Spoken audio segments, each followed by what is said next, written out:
বাড়িতে নিজের কারোর বিয়ে থাকলে বুঝতেই পারছো তোমরা কতবার শপিং করতে আসতে হয়।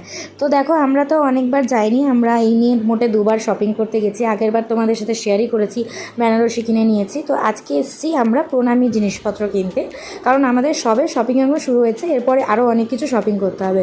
তো hello guys, welcome back to another mini blog. তো চলে এসেছি আমরা কলেজ স্ট্রিটের বেনারসি নিকেতনে, যেখান থেকে আমরা মোটামুটি সমস্ত যে প্রণামী আছে যেগুলো দিতে হবে ছেলের বাড়িতে, তো সেইগুলো সব কিনতে এসেছি। মোটামুটি আমাদের এখানে দেখো পছন্দ হয়েছে, কতগুলো নিয়েওছি। তারপর যেগুলো দেখাচ্ছি সেগুলো কিছুই নিইনি, সব চেঞ্জ করে অন্য নিয়েছি। তো সেগুলো তোমাদের সাথে সামনেই শেয়ার করব, সামনেই প্রণামীর ব্লগগুলো আসবে যে কী কী নিয়েছি। তারপর দেখো ওরা ওখানে বিলিং করছে, আমি তার আগেই বেরিয়ে গেছিলাম, কারণ সানডে ছিল, আমি একটু বেরোনোর ছিল, তাই জন্য তখন বাসে করে মেট্রো করে চলে এসেছি গীতাঞ্জলিতে। তারপর ওখান থেকে অর্পণ আমাকে পিক আপ করেছে, তারপর আমরা একটু ঘুরতে গেছি, মোমো খেয়েছি।